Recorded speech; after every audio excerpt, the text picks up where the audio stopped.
Kalau kayak kita apa sih ya? Kalau kita bilang kayak menyerang gitu ya kepalanya.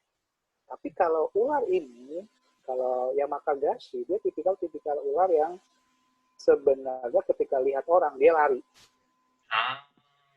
Siap, Karena siap. hampir semua ular ketika berpapasan dengan orang itu akan lari. Kecuali viper tadi, grup-grup viper. Siap, siap. Ini Rhabdopis ya, Brad? Oh, apa sih Mas? Colubrid ya Mas? Bukan? Apa sih? Grup-grup kolibri. Siap, siap. Jadi persebarannya juga dia tidak sampai ke Hokkaido, jadi teman-teman yang di Hokkaido akan lebih aman. Biar. Dan kalau kita lihat juga variasi warnanya cukup banyak sih sebenarnya ya. Ada yang kehijauan yang pasti ada merah-merah di sini. Kalau yang unik lagi sebenarnya dia punya dua racun kalau kita bilang. Yang satu adalah kadang-kadang aku membagi venom dan poison. Nah, venom ini yang memang benar-benar dihasilkan sama si ular. Kalau poison dia beda lagi.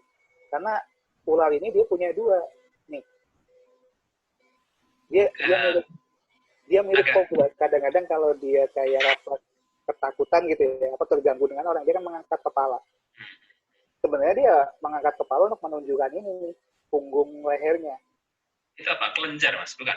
Ini kelenjar racun. Kalau kita bilang sih kayak nuchal gland ya. Kelenjar bisanya itu ya? Ini bukan bisa Mas, racun. Oh, racun ini? Bisa kita istilahkannya biasanya dengan venom. Karena apa? Karena racun yang di sini dia sebenarnya dapatnya dari ini kodok buduk yang dia makan. Oh gitu? Betul. Oh, menarik banget ya. Nah, jadi dia dapat racun yang ada di leher ini, tungkuk leher itu dari bufo atau kodok budu yang dia makan. Dan dia sebenarnya tidak kayak menyembur, tidak akan keluar gitu ya. Dia hanya kayak sekresi, kalau kita bilang kayak orang keringetan gitu lah keluarnya. Berarti dia nggak punya gigi khusus untuk meneteskan bisa gitu, nggak ada ya Mas? Kalau bisa beda lagi. Kalau bisa dia akan ada di sini, ada giginya. Ada taring khusus. Ada taringnya ya? Betul. Tapi ular ini dia punya dua. Satu adalah racun yang dihasilkan dari kodok yang dia makan. Yang kedua adalah bisa atau venom yang memang dia produksi sendiri. Oke. Nanti mungkin saya tunjukkan gambarnya. Tapi kalau viper tuh giginya di depan ya Mas? Kalau viper kan giginya di depan Mas ya? Kalau viper giginya di depan, panjang. Panjang di depan ya? Tapi kalau ini dia giginya kecil dan di belakang untuk gigi bisanya ya. Gigi yang bisa menyuntikkan venomnya itu. Ini juga tadi variasi warna juga sangat banyak. Ada yang ini warna umumnya adalah ini sebenarnya. Kalau ini ada beberapa kasus warna di beberapa daerah kayak di ini yang di Chubu sama Kiki, yang agak kebiruan ini biasanya di Chugoku sama Shikoku. Nah, ini hanya masalah kelainan genetik aja sampai dia berwarna hitam. Apakah ini? Nah, tapi juga variasi warna lain juga banyak seperti ini. Ada beberapa report dari Nagasaki, dia warnanya semacam ini. Ini dari yang paling dekat dengan kita Shiga. Di Shiga dia ada yang berwarna hitam. Memang variasi warna tuh belum ini ya Mas ya. Variasi warna tuh belum membedakan spesies ya, cuma kayak variasi aja gitu ya. Belum. Ya, sampai sekarang ini hanya diketahui hanya sebagai variasi saja. Serta aja mungkin kalau kita bicara kayak ekspresi gen dan macam-macam yang lebih kompleks lah.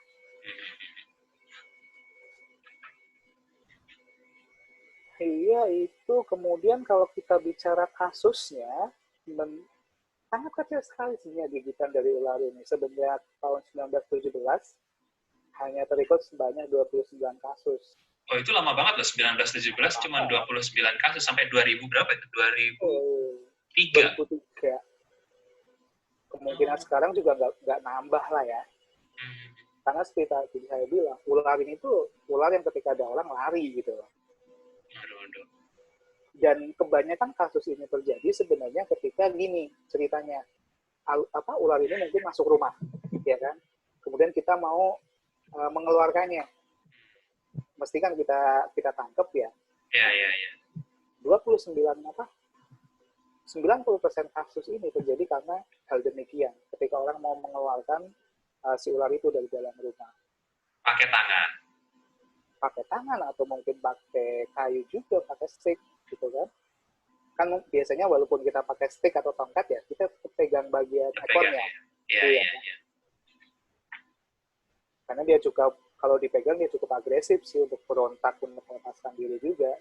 Tapi memang kalau dibandingin sama mamusi, ular ini jarang banget di state gitu ya Mas ya. Kalau semuanya mamusi kan ada dager gitu, mamusi banyak gitu. Kalau ini kayaknya agak jarang. Ya. Hampir sampai sekarang nggak pernah diberitakan juga sih.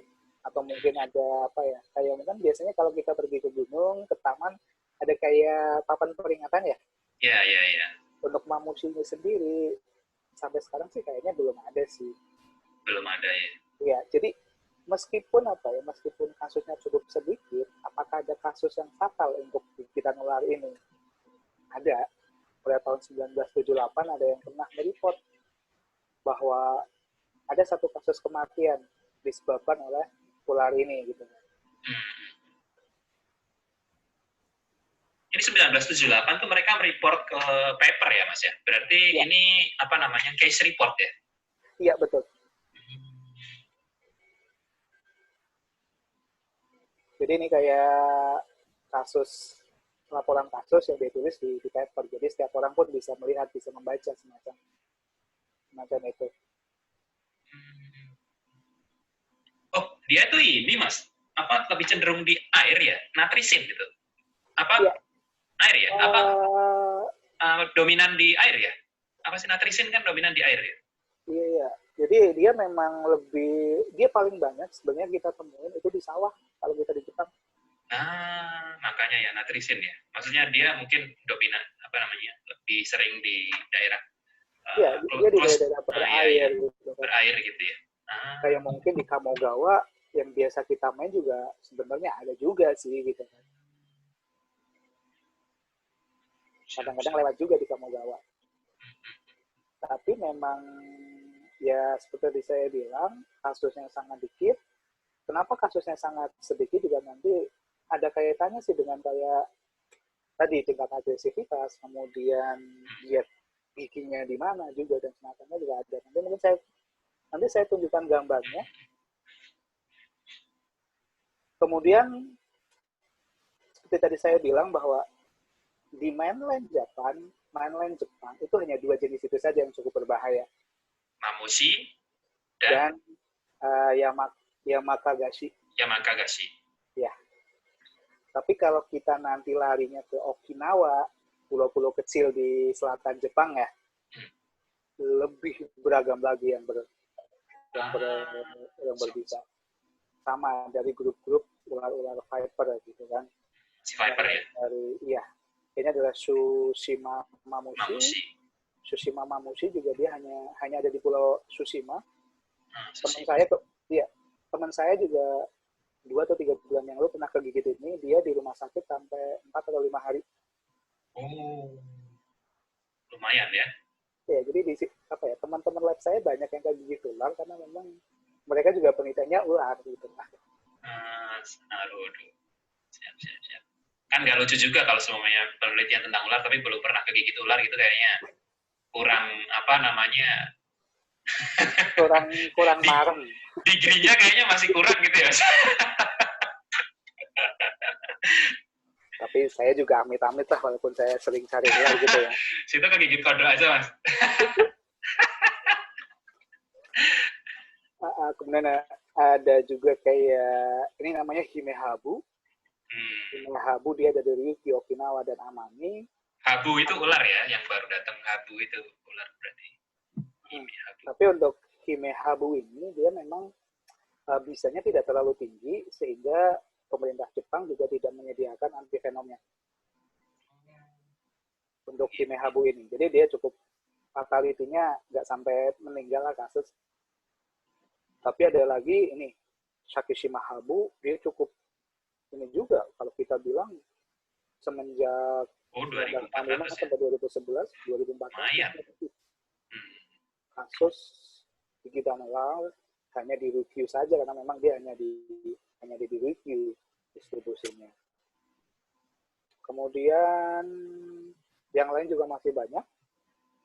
Di sini ada Tokara Habu juga, dia hanya di Tokara Island. Kemudian di sini ada yang namanya Habu. Dia juga sama, grup-grup Viper, warnanya kekuningan gini. Ini kadang-kadang kayak kelihatan kepalanya saja. Dan kalau kita kasus gigatnya berapa sih? Dia dari report yang saya baca, itu kayak 2 orang per 1.000 orang tergigit oleh ular ini. Lumayan. Lumayan. Fatality rate-nya dia lebih tinggi dibanding dengan mamushi. Mamushi ya 1%.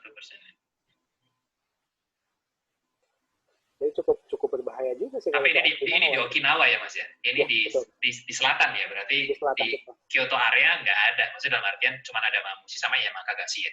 Iya, betul. Jadi ini memang hanya di pulau-pulau kecil di selatan mainland Jepang.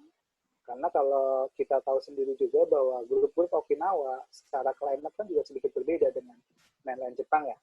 Dia lebih, temperature-nya dia lebih ke tropis sebenarnya. Lebih cenderung ke tropis ketimbang mainland Jepang itu sendiri. Kemudian ini ada beberapa jenis ular juga. Dia kalau kita bilang secara bahasa ilmiahnya itu Sinomicrurus. Iya, ada yang Hyang, ada yang Iwasaki, kemudian ada yang Hai. Dia sebenarnya venomnya sangat tinggi karena dia grup neurotoksin. Ini bukan ular laut ya Mas ya? Bukan. Ini ular-ular yang di Selasa juga. Selasa juga ya. Tapi sampai sekarang kasus gigitan di sini hampir 0%. Kenapa? Dia juga cukup jinak juga, karena memang taring bisanya dia itu sangat kecil dan ada di belakang bagian ini rahang belakang. Jadi dia kalau hanya gigit depan saja, biasanya itu kalau kita bilang kayak gigitan kering. Tapi kalau digigitnya itu sampai ngunyah yang digigit gitu. Sampai cuy gitu ya Mas ya? Iya, itu kemungkinan kita akan kena taring belakang. Jadi makanya banyak orang-orang yang menemukan ular ini dia berani pegang. Karena memang ya secara perilaku juga dia sangat tenang dan dia sangat tidak agresif sekali. Ketika kita lihat ketemu mungkin di jalan gitu ya atau di serasah, dia nggak akan lari. Dia juga akan kayak kalau kita bilang kayak mengkeratkan badan gitu ya. Iya.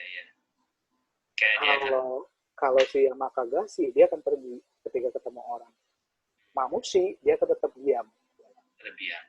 Nah, saya punya satu pengalaman di Jawa sama grup Viper tanah juga. Hampir seminggu dia tidak pindah lokasinya. Seminggu dia tidak pindah lokasi. Jadi setiap pagi kan saya jalan di hutan gitu ya, melewati jalan trek yang sama. Selama seminggu dia hanya di posisi satu batang kecil di situ saja. Bukan basking kelamaan lupa gitu Mas?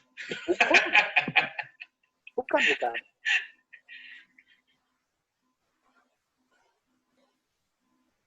Kemudian buat teman-teman yang mungkin nanti liburan ke pantai gitu ya,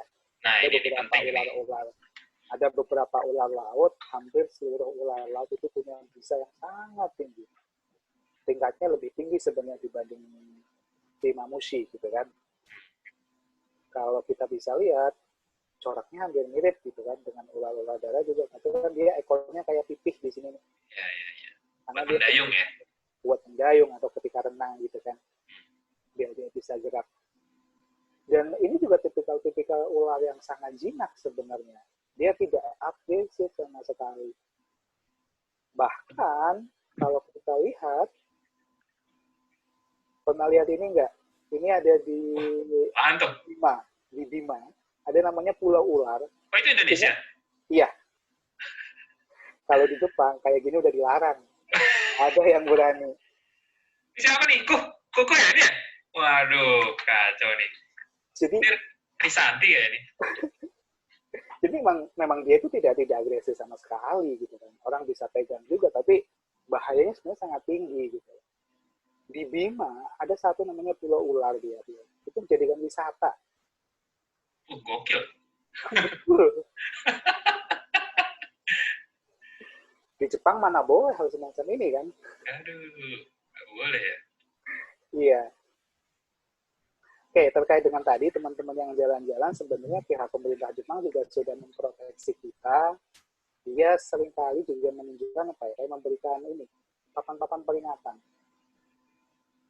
Jadi ketika teman-teman sedang jalan-jalan, coba perhatikan hal ini dan apa ya, intinya hati-hati aja lah kalau melihat ada sign semacam ini.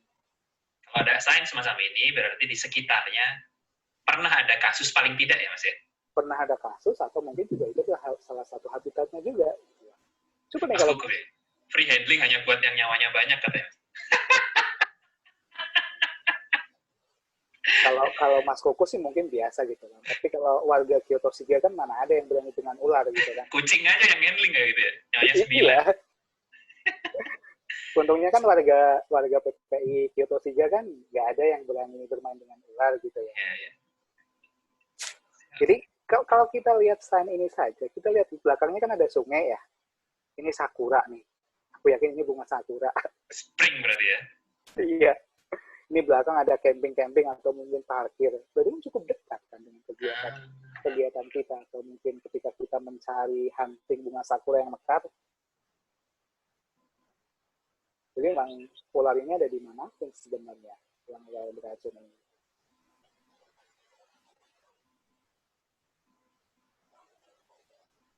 Mungkin ada pertanyaan dulu Mas atau apa?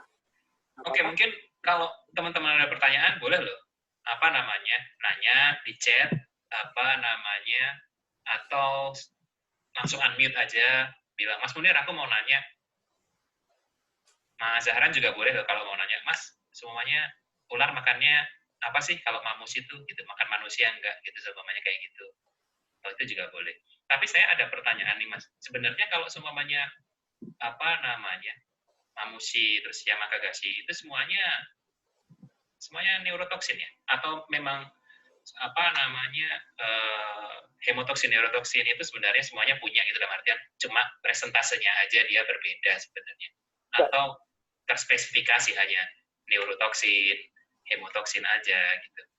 Sebenarnya kalau kita bicara tipikal venom ya ada beberapa sih selain hemotoksin dan neurotoksin, ada sitotoksin dan macam-macam. Tapi untuk khusus mamushi, grup-grup viper, kemudian Yamakagashi ini dia rata-rata adalah hemotoksin sebenarnya. Ini pertanyaan menarik tuh dari Mas Kuku tuh. Kalau digigit ular itu di cover nggak sama pemerintah Mas kalau di Jepang gitu? Nah, saya kurang tahu nih. Tapi kalau dari kasus kemarin teman saya, dia tidak di cover sama NHI. Dia nggak di cover? Iya, karena dia tetap bayar full, kemudian dia akan minta reimburse dari satu lagi yang kita apply, apa sih namanya? Gakko. Yang kita di Kyoto, Gakensai. Gakensai, ya. Gakensai. Dia cover, karena teman saya juga nanti akan minta reimburse-nya ke Gakensai, tidak ke NHI. Nggak ke NHI ya? Iya. Siap. Karena, tapi kurang tahu ya dengan lebih detailnya, mungkin juga dia meng-cover dan macam-macam. Kalau di Indonesia di cover nggak? Apa namanya? Nggak di cover ya Mas Kuko ya? Sama BPJS gitu nggak di cover ya Mas Kuko ya? Kasus terakhir yang King Cobra kayaknya nggak di cover BPJS deh. Lah. Kayaknya ya. Itu juga ada pertanyaan nih Mas dari Mbak Frida. Peralat kalau semuanya mau trekking nih kita, katanya mau barbecue atau mau naik gunung gitu. Minimal peralatan yang kira-kira bisa paling nggak lower limb gitu atau mungkin tapi kasus gigitan itu paling banyak upper limb. Kira-kira apa Mas kira-kira? Kita sedang jongkok sebenarnya apa ya? Kayak kalau kita lihat di kampung ibu-ibu lagi nandur padi ya, nanam padi, kemudian kasusnya dari membersihkan atau lagi dan semacam itu. Oke, jadi ketika bicara masalah trekking ya. Perlengkapan apa, kemudian bagaimana pertolongan pertama, mungkin kita nanti bahas di terakhir ya. Karena masih ada sih, ada beberapa slide untuk kasus-kasus semacam ini. Oke, siap. Kita lanjutin aja dulu, Mas. Ya. Oke, jadi apakah bahaya ketika kita jalan-jalan itu hanya ular? Kan kalau kita bicara binatang banyak ya. Beruang juga bisa jadi ancaman karena beruang cukup ada juga ya. Kalau teman-teman ke Honshu di daerah utaranya Kyoto, di situ juga ada beruang. Tapi ya beruang memang tidak seganas, atau ketika kita lihat dari jauh kita udah menghindar juga bisa. Kemudian saya pernah ini mau ditabrak sama babi liar di Yotango. Oh bener mas? Iya. Babi itu nyelonong di jalan gitu. Babi kan nggak bisa belok soalnya. Mas Munir yang belok berarti. Ya waktu itu saya sama teman-teman mau ke onsen ya, pemandian air panas. Tiba-tiba di tengah jalan ada babi nyebrang, itu cepet banget. Apa namanya itu ya, babi hutan ya mas? Apa namanya babi hutan? Inosisi ya? Inosisi ya? Iya, inosisi. Hewan-hewan kecil juga ada yang menjadi ancaman sebenarnya bagi teman-teman yang sedang berliburan musim panas, baik di taman bunga, kebun, atau mungkin di sungai gitu kan. Karena ada beberapa jenis serangga di Jepang, tawon sebenarnya, kalau kita bilang Vespa mandarinia atau Japanese giant hornet, kalau kita bahasa di Nihongo-nya dia Osuzume bachi. Gede banget itu loh mas ya? Gede banget. Jadi ukurannya dia 3-4 cm. Kalau kita bandingkan dengan tangan, ya kira-kira seginilah ya. Ya gede banget itu. Gede banget sebenarnya. Dan yang pasti karena ini adalah tawon, grup tawon, ya dia senjatanya nyengatan gitu kan. Dan hanya betina saja yang sebenarnya memiliki sengat, karena jantannya dia stingless lah. Dia tidak memiliki apa sih, kayak semacam ujung jarum gitu ya di ujung ininya, ekornya. Hanya betina saja yang dia memiliki sengat. Kemudian ini ada beberapa foto juga dari Kyoto, sangat dekat dengan kita. Oh ini di Kyoto mas? Ini di Kyoto. Kalau dari sumber yang aku copy, dia semua dari Kyoto foto-fotonya.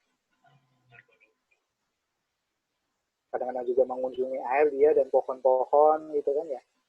Jadi cukup berbahaya juga sih sebenarnya. Namanya tawon. Kalau masih ingat nggak, mungkin yang waktu kecil dulu di kampung ketika ada tawon, kan biasanya di rumahnya gantung ya. Kita pakai sapu, kita sogrok-sogrok, kemudian kita lari gitu. Tapi ini mungkin ada yang bingung juga mas, mungkin ya. Ya saya sebenarnya juga bingung sebenarnya. Ini kan tawon ya mas ya, bukan lebah ya mas ya? Bukan lebah. Bukan lebah. Jadi tawon sama lebah itu berbeda. Tapi sebenarnya sama-sama memiliki sengat kan. Ya, kalau di bahasa Inggris itu berarti adalah bee sama wasp ya, atau hornet ya. Atau hornet. Oke. Ya, ini beberapa foto. Kemudian kalau kita bicara ada berapa jenis sih gitu ya. Ini jenisnya cukup banyak, tapi untuk toko yang ukuran-ukuran gede ini ada yang namanya tadi Osuzume bachi sama Kogata Suzume bachi. Kalau kita bisa lihat secara apa sih gitu ya, sangat mirip sekali kan. Sangat mirip ya. Baik warna apa. Karena apa? Bedanya cuma di sini coba. Cuma di Clipeus ya? Iya, betul sekali. Kalau orang mungkin nggak kayak Mas Bram, nggak akan tahu gitu kan. Yang nggak belajar serangga.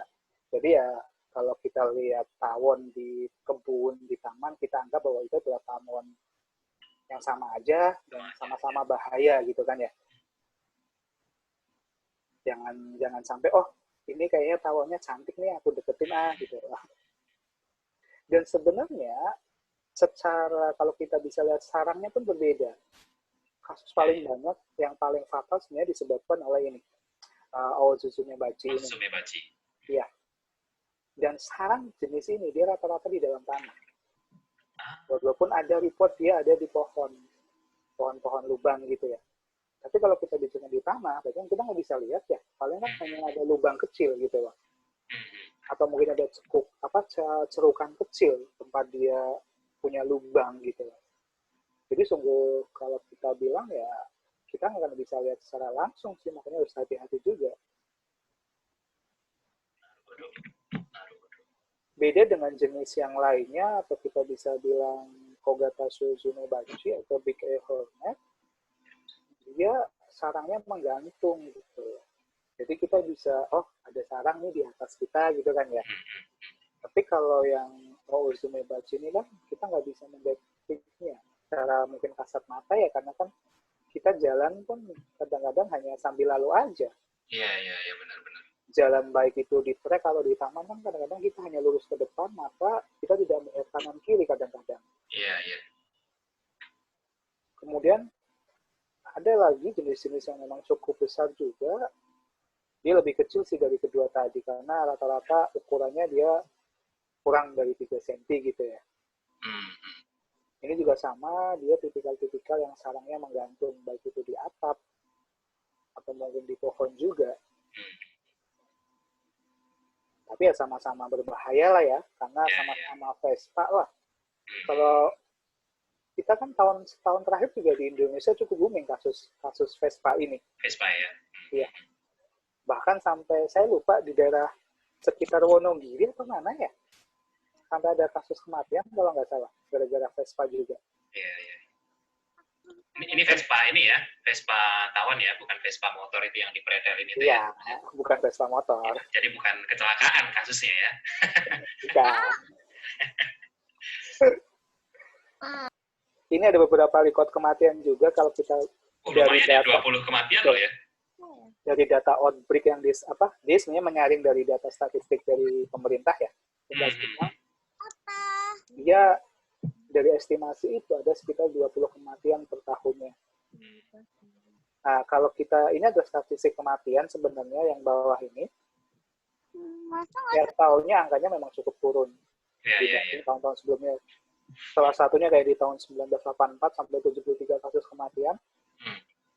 Kemudian bagaimana dengan musimnya gitu kan? Kalau kita lihat dengan jumlah sengatan yang banyak terjadi, itu rata-rata di mulai bulan Agustus sampai September. Sama ya Mas, summer ya berarti ya? Maksudnya ya, sama sampai autumn, ya. Hangat panas gitulah ya musimnya. Betul sekali. Jadi ya cukup hati-hatilah harusnya kita ya, kalau sedang liburan bulan Agustus, bulan September, menikmati panasnya Jepang.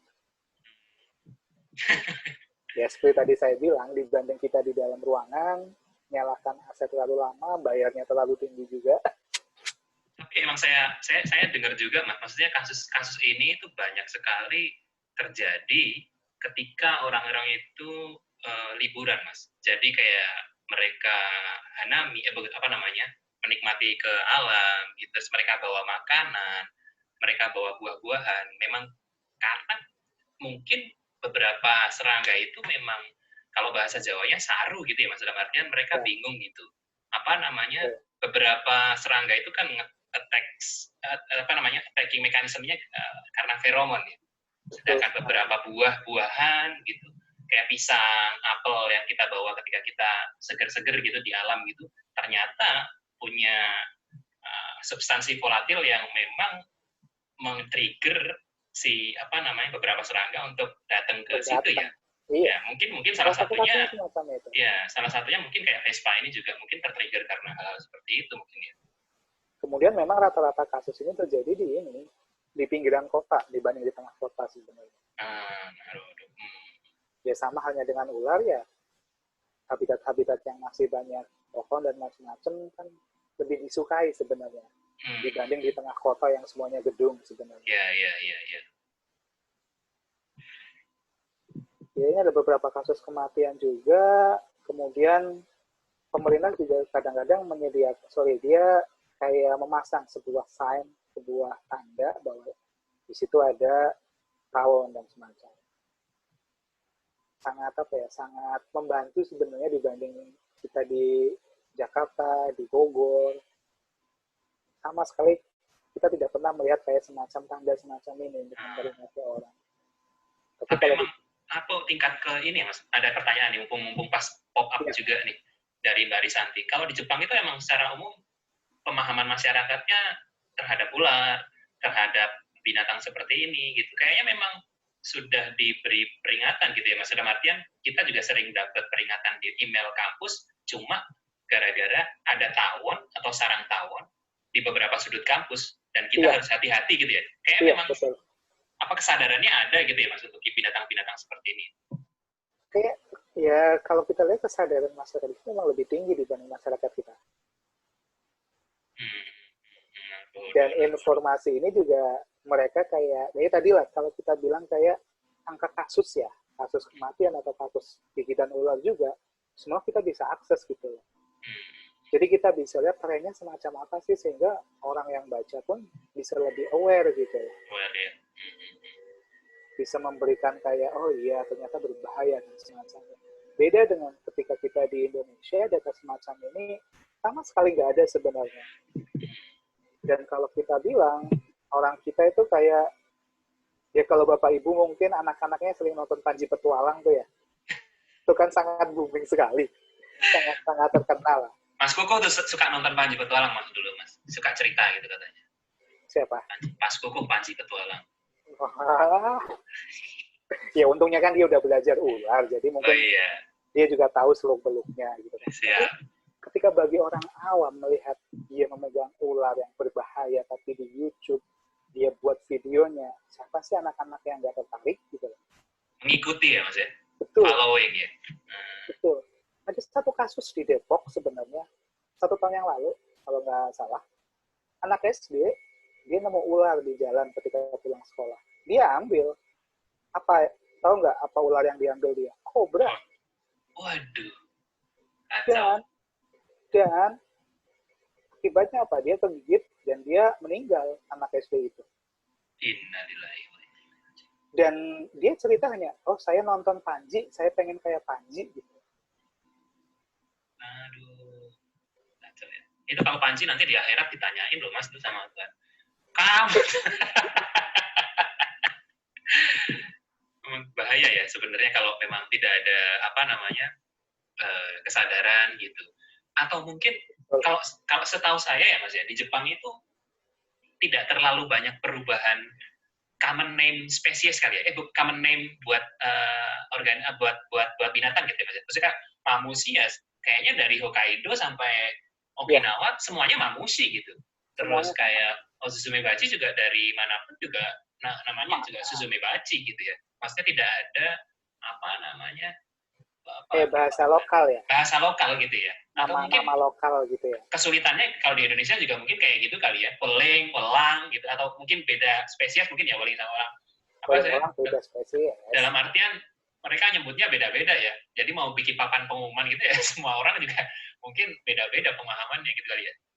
Tapi sebenarnya kalau kita bicara weling-welang ya, semua orang udah tahu bahwa itu beracun, bahwa itu berbahaya, bahwa itu ular-ular berbisa gitu ya. Tapi memang karena ya kayak tadi lah dia sok berani nyoba gitu. Dasar nih Panji ya. Dan sebenarnya juga kadang-kadang apa ya, mungkin waktu saya SMA sebenarnya ada satu kampung dengan saya. Ada seorang ini, jadi dia keluarga gitu ya. Jadi neneknya dia bawa cucunya ke sawah, nemenin dia. Sawahnya waktu itu habis panen. Ya namanya anak kecil ya diajak ke sawah kan dia senang lari-larian dan macam-macam. Ketika ada lubang dia mungkin pakai jarinya, dia kayak masukin jarinya gitu kan, lihat apa. Pada saat anak kecil itu masukkan jarinya ke lubang, entah dia itu digigit, nggak tahu digigit apa. Dilarikan ke rumah sakit, di perjalanan sudah tak tertolong waktu itu. Saya pikir sih ya satu-satunya gigitan yang bisa cepat semacam itu ya ular belang sebenarnya, buru-buru bunga terus. Karena itu juga cukup umum di sawah. Jadi cukup apa ya, jadi perhatian juga buat mungkin bapak ibu yang punya anak-anak kecil juga ketika memang ngajak anak-anak ini bermain di kebun atau taman juga apa ya, perlu diawasi lah dan perlu diberi pengertian terkait hal-hal yang mungkin berbahaya atau tidak. Kayak ini Mas Vicky ini juga sharing di sini webnya, apa namanya linknya buat yang murid SD di Depok dipatuk saat pegang ular gara-gara ingin tiru aksi Panji petualang di YouTube. Tapi Mas, kalau maksudnya karena bahaya ya dalam artian memang dekat dengan urban, dekat dengan pemukiman, dekat dengan apa namanya aktivitas manusia gitu. Melanjutkan juga beberapa pertanyaannya nih kayak Mas dari Kurniawan Dwi Yulianto. Kira-kira kalau pertolongan pertama sama Mbak Frida sama nih. Pertolongan pertama gitu, kalau digigit ular itu gimana sih? Mungkin slide-nya ada mungkin Mas. Bisa dilanjutin dulu mungkin. Oke, dilanjut dulu aja ya. Oke, sebelum ke situ. Karena ini juga sebenarnya udah sedikit lagi juga. Oh, Spider-Man nih? Wow. Iya, jadi di sini ada yang namanya Ridgeback Spider atau Seattle Gokegumo. Sebenarnya ini bukan hewan asli Jepang ya, karena dia sebenarnya paling banyak kasus gigitan, kemudian ada report kematian juga dari Australia.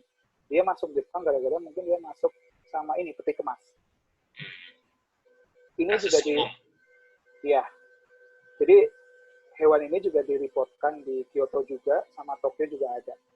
Tapi sampai sekarang kasusnya belum berekspos ya, ada berapa kasus dan semacamnya. Makanya kita disebut borderless world itu gara-gara model kayak gini Mas.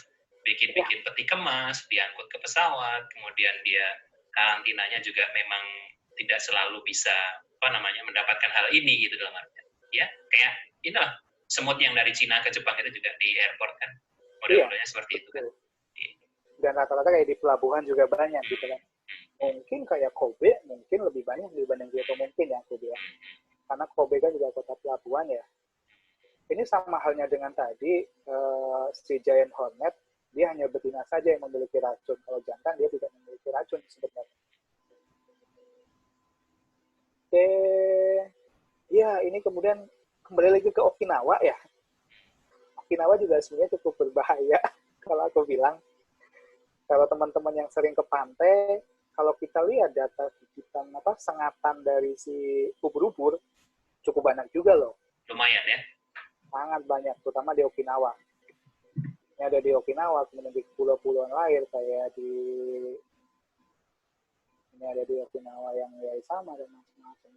Cukup banyak kasusnya karena dari tahun 2013 sampai 2017 saja bisa lihat angkanya di sini. Dan memang rata-rata adalah di Okinawa Main Island karena memang Okinawa kan salah satu tujuan wisata ya. Apalagi buat kita yang mau menikmati indahnya pantai di Jepang, pergi ke Okinawa.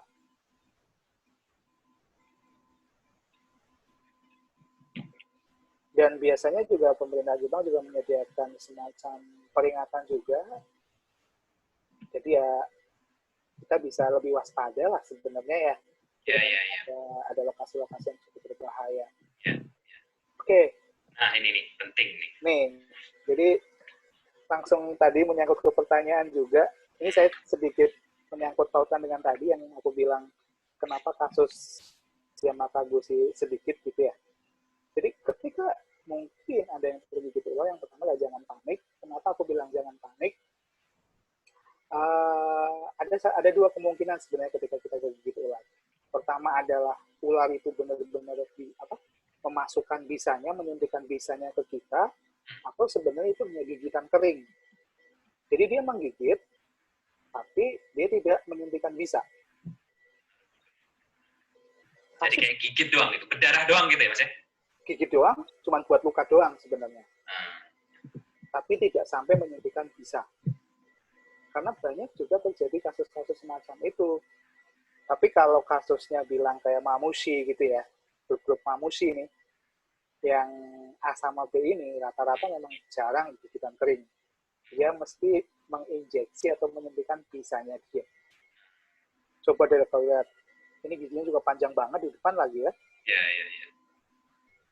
Apa Mas namanya Mas? Kalau yang giginya bisa ditarik? Bisa dilipat gitu ya. Solenoglipa ya? Saya lupa itu. Solenoglipa ya Mas Kuko ya? Mas Iksan ya? Mungkin tahu. Bener ya? Kayaknya sih. Saya lupa itu ada Solenoglipa, ada Pteroglipa, dan Proteoglipa. Oh iya. Siap. Dan itulah sebangsanya.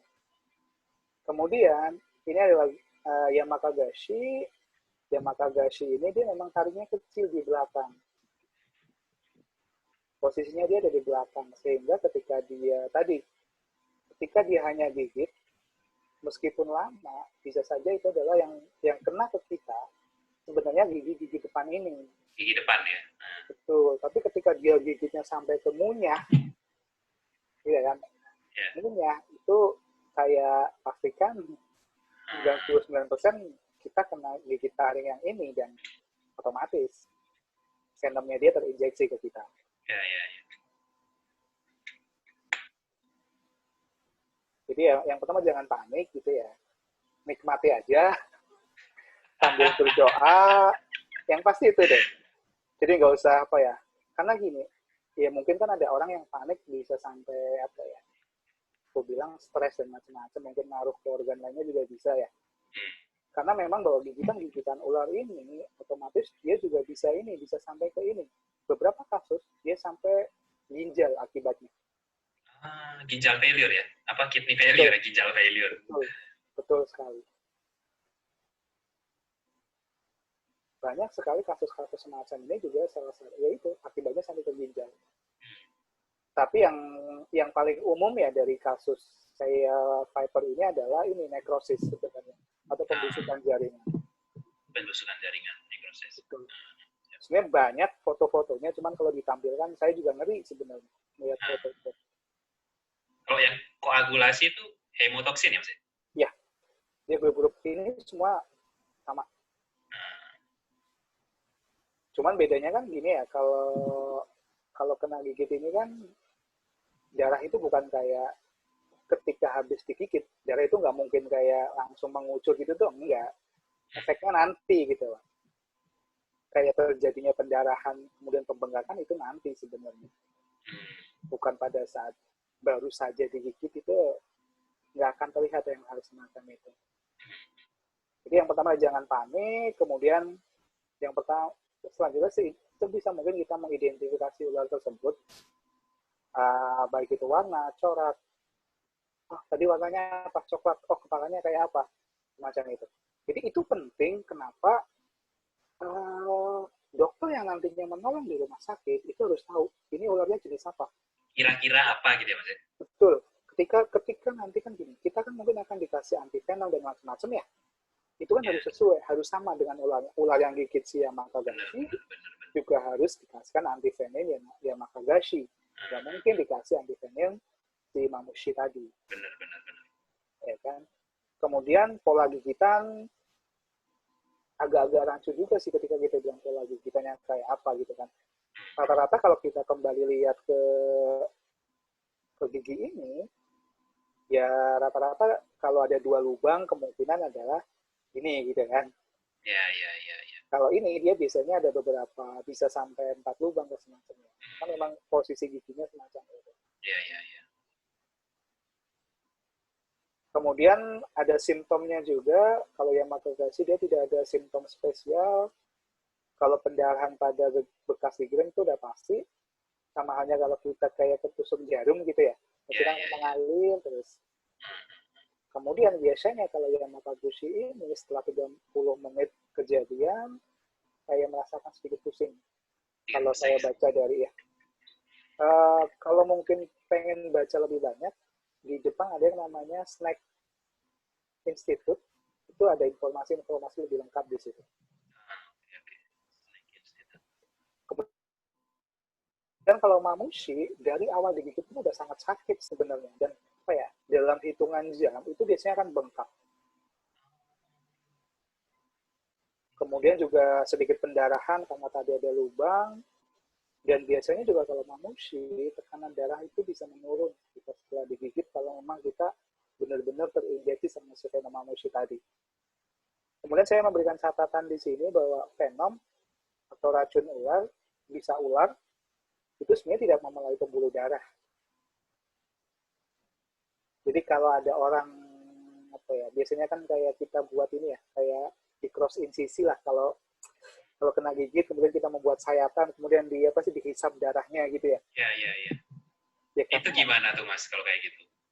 Sekali lagi bahwa venom ular itu tidak melalui darah, tidak melalui pembuluh darah. Dia masuknya ke kelenjar limfa.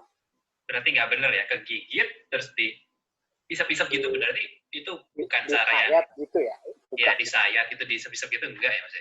itu bukan cara yang benar sih sebenarnya. Justru takutnya gini. Penting ini soalnya, penting nih. Takutnya gini, ketika nanti kita membuat sayatan, itu udah pasti salah, dan kita udah pasti terinjeksi venom, pasti kan bengkak, pasti kalau mamushi ini kan biasanya kayak ini, pendarahan tuh kayak dalam beberapa jangka waktu kita tuh kayak punya ini, gelembung di sini gitu loh, kulitnya kayak melepuh gitu loh. Melepuh, iya. Setelah lepuhan itu pecah, biasanya akan kayak pendarahan yang cukup hebat sebenarnya dari luka-luka itu. Ya, bisa dibayangkan kan, ketika ada sayatan dan semacamnya, nekrosis sudah pasti. Memang tidak bisa diatasi.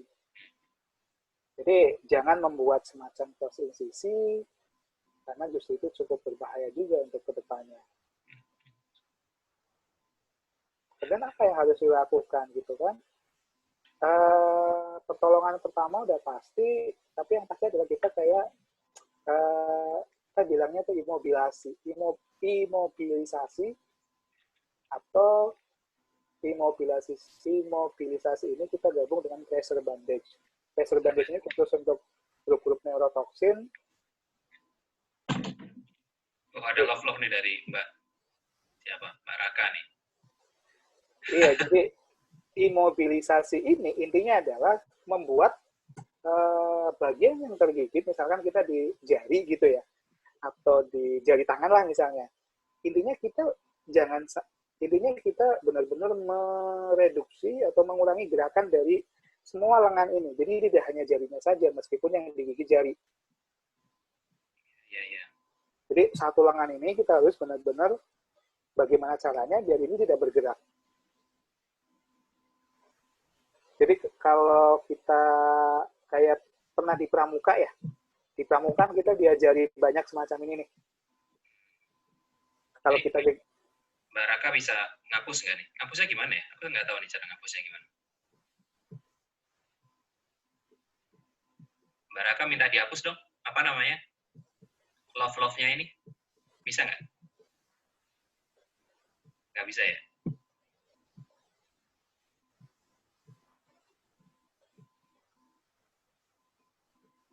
Oke, siap.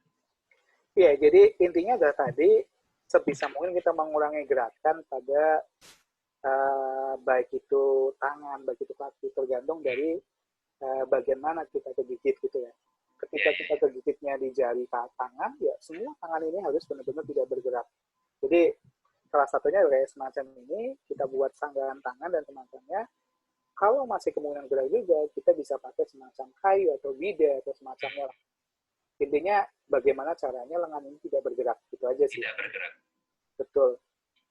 Karena dengan tidak bergeraknya lengan ini, kita kayak menjadikan bahwa venom itu hanya di satu titik saja gitu loh. Jadi kayak melokalisasi venom atau racun dalam satu bagian, beberapa part bagian tubuh aja tidak terlalu luas itu ya Mas ya? Betul. Kemudian bagaimana kalau kegigitnya di leher, misalkan di sini ya? Ya itu. Mau nggak mau kita harus membuka ini di sini. Naruh. Bisa pakai kerdus yang lebih lunak semacamnya. Intinya bahwa satu bagian ini tidak boleh bergerak. Gitu. Kalau yang terkena tangan, kemudian kita membuat semacam ini, bolehlah kita masih bisa jalan ya. Tapi kalau yang kena kaki, jangan sampai jalan. Nggak bisa jalan ya Mas ya berarti ya? Nggak bisa jalan. Pun jalan dengan satu kaki nggak boleh ya Mas ya? Jinjit kayak gitu ya? Nggak boleh, karena tetap akan menggerakkan juga kan. Nggak mungkin kaki satunya nggak mungkin ikut gerak juga. Jadi lebih baik ya ke ambulans sebenarnya. 119 ya berarti ya? 119 ya kalau ambulans. Iya, 119. Iya. Jadi kalau yang digigit mamushi sebenarnya kita balutan ini pakai kasa biasa pun juga tidak masalah. Tapi ketika yang menggigit itu adalah grup-grup neurotoksin, mau nggak mau kita pakai yang elastik bandage. Jadi kayak kita ini loh, kayak dibalut gitu ya. Iya. Jadi fungsinya elastik bandage ini biar ada kayak menekan juga. Iya. Tapi jangan terlalu kencang juga sih. Jadi kalau kita mungkin di mainland Jepang, kita cukup dengan kasa biasa.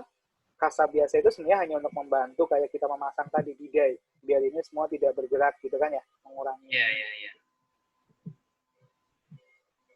Oke, kemudian ini ada contoh prakteknya semacam ini.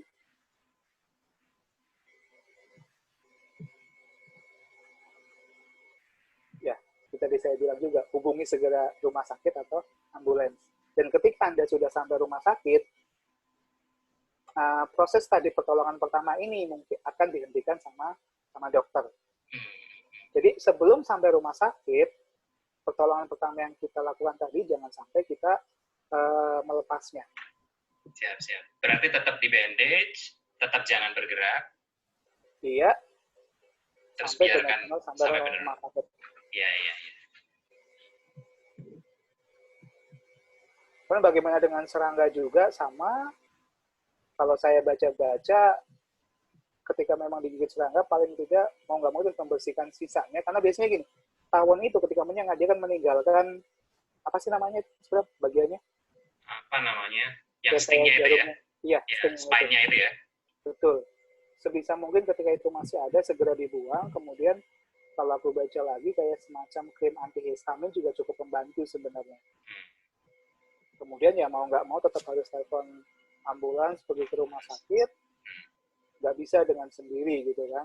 Kemudian karena saya dengar juga kalau seumpamanya tawon gitu, itu juga bisa menimbulkan, kalau seumpamanya orang-orang yang kayak alergi gitu, katanya bisa menimbulkan apa sih namanya, anafilaktik shock, apa sih namanya? Iya, betul. Katanya kayak gitu ya. Dan ini kalau aku baca-baca juga, dia juga bisa menimbulkan kayak ini loh. Ujung-ujungnya bisa ke jantung juga kalau memang dia ada punya masalah dengan jantung. Jadi teman-teman yang bisa CPR juga sangat perlu sekali ketika memang ada kasus semacam itu. Iya. Berarti memang harus ditindak dengan serius ya Mas. Dalam artian sebisa mungkin kalau memang bisa ke hospital. Gitu harus ya? Sih Mas, aku bilang harus. Bukan sebisa, tapi harus ke hospital ya. Betul, untuk memastikan gitu kan. Karena kita nggak mungkin mengecek tubuh kita hanya dengan pegang-pegang kan. Mungkin aku megang, oh kayaknya udah nggak kerasa nih, nggak apa-apa. Tapi itu butuh rumah sakit dan dokter yang harus kita. Siap. Kemudian apa yang harus kita lakukan, apa yang persiapkan sebelum pergi liburan atau semacamnya. Yang pasti aku bilang ketika kita bicaranya dengan pakaian, penting nih Mbak Vita tadi ya. Sebisa mungkin kita pakai baik itu lengan atau celana panjang, itu lebih dianjurkan. Kemudian selalu gunakan sepatu, jangan pakai sendal gunung. Coba nih kalau kita lihat foto di bawah ini gitu kan, orang jalan. Selesai ya Mas ya, masuk ke sela-sela jempol sama jari tengah itu ya. Gitu. Ya, udah pasti. Ularnya yang mati kejepit gitu malah. Iya kan, kayak semacam penutup kepala juga sangat berguna juga. Tadi saya bilang ini adalah himehabu. Dia juga ada di ranting-ranting pohon. Memang nyaru gitu ya Mas ya, warnanya ya. Jadi kadang-kadang kita kayak nggak tahu gitu, itu kayak daun gitu. Tapi paling tidak kan apa ya, ketika kita memang tidak sengaja menyenggol dan ada tutup kepala kan, paling enggak ujungnya kan kena topi dulu ya. Iya. Chance buat kenanya terkurangi gitu ya Mas ya. Betul. Sama halnya dengan apa ya, tawon dan semacamnya juga. Kalau tawon sih mau nggak mau kita harus pakai ini ya. Kan biasanya ada kayak topi tuh. Kalau kita sih ada topi yang ada kelambunya di sini ya. Kayak kelambunya gitu ya. Kayak kamar-kamar zaman dulu, tempat tidur zaman dulu itu ya. Betul. Biar nggak dinyamukin itu. Ya kalau memang kira-kira takut dengan semacam itu ya silakan aja sih dibawa. Silakan aja dipakai, lebih bagus ya untuk prevent sebenarnya. Nih, ada nggak yang lihat ular di sini? Ada Mas. Ini kan jalan setapak ya. Kalau kita lihat nih. Ya kalau aku sih nggak ada. Wah ada. Wah. Coba kalau keinjek ekornya aja dia langsung ya semacam ini kita bilangnya strike gitu ya. Iya. Wah. Mamushi itu Mas ya? Mamushi. Ini Susima mamushi. Nggak kelihatan gitu, susah juga ya ternyata ya. Maksudnya artian, kayaknya kalau di foto itu gampang gitu, kelihatan ularnya gitu kalau di foto sama apa namanya fotografer gitu. Tapi kalau di alam gitu ya susah juga ternyata. Dan ini fenomena nih. Sayang kayak gini aja, udah kita tetes dulu gitu ya? Iya. Tapi dengar-dengar nih Mas, katanya kalau kalau memang dia untuk berburu dengan dia ketika diinjak, itu ternyata konsentrasi atau fenom yang masuk ke dalam tubuh itu ternyata berbeda ya. Diinjak Volume. itu volumenya ya. Volumenya itu Volumenya bukan ternyata konsentrasi. volumenya ternyata berbeda ya. Jadi kalau diinjak itu volumenya lebih banyak ya. Atau gimana tuh Mas sebenarnya seperti itu? Sampai sekarang sebenarnya aku belum bisa bilang itu pasti atau tidak gitu kan. Tapi kalau kita bisa analogikan ketika mungkin kita gini aja lah, Mas Bram tiba-tiba disenggol sama orang, reaksinya kayak semacam apa? Wah, kalau saya sih Mas tergantung yang nyenggol Mas. Jadi, kalau ditusuk jarum kayak apa sih? Misalnya kayak dia pakai jarum kan langsung. Gitu ya, dalam artian surprise gitu ya. Betul. Wah, gitu. Oh iya. Benar. Ya sama halnya sih dengan hal-hal yang semacam itu juga sebenarnya. Iya. Dengan setetes ini aja, paling tidak kita udah bisa masuk rumah sakit 5 hari lah ya. Cukup tahu juga lah seberapa mahalnya sebenarnya rumah sakit di sini juga gitu lah. Iya. Apalagi nggak di cover sama NHI ya. Kemarin teman saya nggak di cover NHI, untungnya dia punya Gakensa gitu aja. Kira-kira tahu nggak Mas habisnya berapa yen gitu? Tahu nggak? Nggak. Kemarin sebelum sempat nanya, cuman saya sempat lihat bekas lukanya, bekas gigitannya. Dia di bokong sebelah kiri. Jadi ya dia ada 2 lubang gitu kan. Kemudian apa ya, di sekelilingnya itu berwarna ini merah marun, mungkin kayak darah-darah yang itu ya, pembuluh darah yang pecah dan semacamnya mungkin ya. Iya. Ya kayak orang apa sih jatuh kan biasanya ada lebam gitu ya? Semacam itu ya, warna gelap ungu semacam itu ya. Iya. Itu ya kasus yang kemarin sih sebenarnya baru 2 minggu. Kemudian ini ada beberapa catatan sebenarnya untuk yang tawon. Ini aku nggak tahu ini benar atau tidak, tapi mungkin mereka mengambil data dari ini ya, kasus gigitan tawon tadi, sengatan tawon, kemudian dia menghubungkannya dengan waktu itu dia pakai baju warna apa sih gitu ya. Jadi dari data-data tersebut dia merekomendasikan untuk menghindari baju berwarna hitam, merah, dan biru sebenarnya. Dan lebih aman sebenarnya menggunakan baju warna kuning. Dan selanjutnya adalah putih. Iya. Tapi memang kalau ke alam gitu ya, memang nggak disarankan sih ya Mas ya, pakai baju warna-warna gelap gitu. Maksudnya dalam artian juga untuk kita ketika ketinggalan atau kesasar gitu, gampang ditemuin gitu. Maksudnya ditemuin sama genderuwo gitu. Tapi merah kan juga cukup menyala sebenarnya. Oh iya benar sih, benar. Ya itu ada beberapa catatan. Kemudian yang kedua adalah perilaku kita sebenarnya. Setelah tadi bicara dengan masalah pakaian, perilaku kita ketika di lapangan semacam apa sih gitu kan. Nah, ini juga terkait dengan pertanyaan Mbak Risanti tadi ya. Iya, jadi ketika kita bertemu dengan ular, serangga, atau hewan lainnya, lebih baik kita menghindar. Karena ular itu, ataupun hewan apapun ya, ketika dia berpapasan dengan manusia, nalurinya dia akan menghindar sebenarnya. Tapi ketika kasus-kasus dengan tadi mamushi kan dia bukan tipikal-tipikal ular yang menghindar. Dia tipikal orang yang hanya diem saja. Iya. Tapi ular-ular selain mamushi dan grup-grup fighter tadi, ketika ketemu manusia dia akan lari. Iya. Ya ketika memang sudah melihat ada sarang tawon juga, paling tidak segera pergi dari lokasi itu. Bukan malah kayak tadi aku bilang ketika saya kecil, saya sering bermain dengan ini. Iya, kayak apa namanya, goyang-goyangin sarang gitu ya Mas ya? Ya kayak nyogrok lah. Nyogrok-nyogrokin sarang gitu ya. Nah, kemudian satu lagi ketika kita berjalan, ikuti aja jalur yang sudah ada, nggak usah kita blusuk kemana kalau memang kita tidak cukup safety sebenarnya. Itu beberapa poin pentingnya. Kemudian yang pasti juga sebisa mungkin kita mempersiapkan kayak satu kotak lah ya, isinya kayak insect repellent atau mungkin bandage juga, elastic bandage atau kain kasar, kemudian juga antihistamin cream tadi, kemudian ada disinfektan. Ketika memang kita kena luka, disinfektan ini fungsinya tadi untuk membersihkan. Spleen, spleen ini aku yang bilang tadi ini. Jadi spleen itu fungsinya kayak bidai tadi. Oke, oke. Kemudian di sini ada poison removal. Aku nggak tahu ini benar-benar fungsi atau tidak. Tapi dia ini loh kayak kayak injeksi ya, kayak bekam. Oh, jadi dia kayak sucking gitu ya, Mas ya? Betul, dia sistemnya saking. Dia sih bilangnya bisa untuk serangga dan semacamnya juga, bahkan ular. Tapi seperti tadi saya bilang, ular itu kan nggak lewat pembuluh darah gitu. Ketika di saking yang keluar apakah kelenjar limfanya juga bisa juga atau tidak gitu. Saya masih belum 100% percaya sih dengan masalah poison removal ini. Ya, ya, ya, ya. Tapi mau nggak mau ya tadi, imobilasi sangat sangat penting ketika kita punya kasus dengan gigitan ular. Mungkin itu yang bisa saya sampaikan. Siap. Oh ya, ada beberapa slide terakhir sih. Kamogawa, aku bilang Ini fotonya siapa, Mas? Bentar. ini foto saya.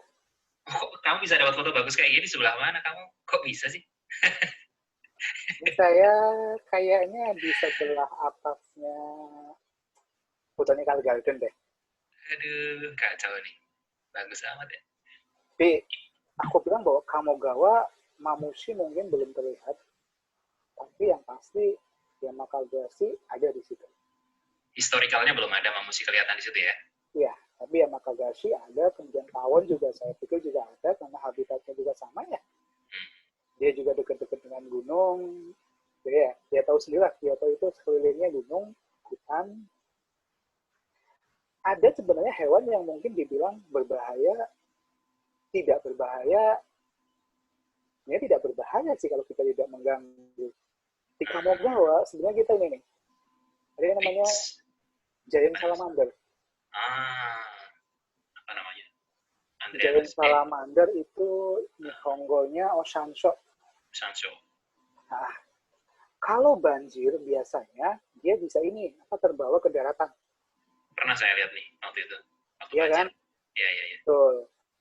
Dan ini juga jenis hewan yang dilindungi, jadi ya jangan sampai mengganggu dan semacamnya, karena nanti urusannya cukup panjang. Tapi ada mungkin orang-orang yang begitu melihat dia banjir kemudian di pinggir sungai gitu ya, dia bermain gitu. Dia sebenarnya tidak cukup berbahaya banget sih kalau kita tidak mengganggu di kepalanya sebenarnya. Dia bukan spesies Jepang ya, Mas ya? Bukan ya? Oh, ada dua spesies sebenarnya. Ada Japan Giant Salamander, ada China Giant Salamander. Dua-duanya ada di Jepang. Yang Cina itu sebenarnya introduksi karena dulu kayak jadikan daging makanan. Suka. Gitu tuh. Ya, betul. Tapi adanya Cina Giant Salamander dari Cina ini juga menjadi masalah besar di Jepang ini. Karena gini, dulu didatangkan untuk konsumsi, kemudian waktu itu dilindungi, di-ban, jadi kan otomatis dia juga terlindungi gitu loh. Banyak yang orang zaman itu merilisnya di sungai. Ini ya, yang salah ya. Betul. Kemudian apa yang terjadi dengan kasus ini? Mereka antara Cina dan Jepang kawin lah dan terjadi banyak hibrid. Hibrid antara dua jenis ini menjadi cukup masalah yang sangat besar. Benar. Kebetulan lab saya setiap bulan itu survei juga giant salamander. Ya tadi biasanya kalau kita menemukan yang hybrid, kita tangkap, kita bawa ke lab. Dibawa ke lab, apa? Dimasak? Ya, dibiarkan saja. Kalau mati dikubur, tapi itu menjadi ini sih penelitian dari teman-teman di sini. Ada penelitiannya. Oke. Tapi intinya kita pengen sensei saya pengen mengurangi populasi hibrid tadi. Atau mungkin juga Cina. Jadi ketika kita di lapangan ketemu yang Cina atau yang hybrid, kita langsung ambil dari sungai. Dan untuk jenis-jenis yang lain, jenis apa? Yang benar-benar pure Jepang, biasanya ini kita kasih tagging. Jadi taggingnya itu radar ya, Mas ya? Bukan radar sih. Cuman kayak potong chip gitu. Chip aja. Tapi dideteksinya pakai alat. Oh, ini individu nomor sekian. Iya. Oke, mungkin hanya itu saja. Jadi ini cukup berbahayanya gini buat anak-anak. Ketika nggak tahu, pegang kepala, dia gigit bisa sampai putus jari. Really? Itu kata sensei saya sih. Saya juga belum pernah nyoba. Dirimu waktu itu mamerin ini di lab, waduh kacau. Aduh. Ini ini juga di foto saya pegang, tapi saya pakai apa ya? Pakai jaring dan saya megang bagian bawah di sini. Masih aman ya Mas ya? Masih ya paling Masih tidak. aman. Kalau gigit nggak langsung gigit gitu. Betul. Oke Mas, ini Oke. Terima kasih sebenarnya. mantap banget sharing-sharingnya. Ini masih ada pertanyaan nih Mas, kita bacain ya sebenarnya. Atau nanti kalau teman-teman mau klarifikasi atau mau nanya, unmute boleh, atau ketik juga boleh. Tapi karena diskusinya udah kelar, presentasinya udah kelar, mendingan unmute aja, ngobrol sekalian, kita sharing-sharing bareng-bareng juga nggak apa. Ini ada Mas, pertanyaan. Kira-kira kalau seumpamanya nih Mas, sebenarnya ini juga mungkin teman-teman juga pengen tahu gitu caranya. Gimana sih caranya megang ular? Atau mendingan nggak usah megang ular, Mas? Atau kalau megang ular, itu cara megang ular yang aman gimana? Ada atau enggak? Itu dari Raka. Mungkin Mas Raka udah nggak di sini deh, tapi nggak apa-apa, mungkin teman-teman juga bisa sharing gitu. Kalau pertanyaan megang ular semacam apa, saya sarankan jangan pegang ular aja deh. Benar. Nggak pakai stick gitu Mas? Enggak ya Mas ya? Ya, kalau kita mau sekedar memindahkannya dari jalan, kita bisa pakai stick. Kita bisa pakai ranting pohon yang cukup panjang, tapi jangan sampai ular itu punya jangkauan sebenarnya. Kayak tadi, kalau coba saya lihat gambar lagi aja ya. Iya. Ular itu dia punya jangkauan. Nih, dia punya jangkauan sebenarnya seberapa panjang dia bisa tapak gitu kan. Jadi sebisa mungkin ya aku bilang ranting atau cabang pohonnya bisa kayak minimal satu sama dengan lengan kita ya, atau lebih panjang lebih bagus sebenarnya. Dan jangan sampai memegang bagian apapun dari ular tersebut. Apalagi ketika memang sebenarnya kita nggak tahu itu ular berbisa atau tidak. Ya. Jadi yang pertanyaan yang paling penting adalah apakah ular itu berbisa atau tidak. Kalau kita memang benar-benar tidak tahu, udah jauhi saja. Gitu. Jadi jangan sekali-kali megang ular ketika kita memang tidak tahu bahwa ular itu berbisa atau tidak. Ya. Kita lebih baik ambil ranting pohon yang cukup panjang ya. Kemudian kita ambil pakai ranting tersebut, kita singkirkan agak jauh. Itu aja sudah. Karena jadi kalau lari gitu bukan karena pengecut lu takut sama ular, lu bukan karena itu ya Mas ya. Dalam artian memang paling safety ya memang nggak usah main-main lah gitu. Iya betul. Paling aman nggak usah main-main. Kayak tadi aku bilang, ular itu cenderung akan lari ketika ketemu orang. Tapi cukup beda kasus ketika dengan grup mamushi tadi. Dia akan diam gitu kan. Kita berjalan di depannya dengan menghindari saja cukup jauh pun dia tidak akan bereaksi kok gitu loh. Ya.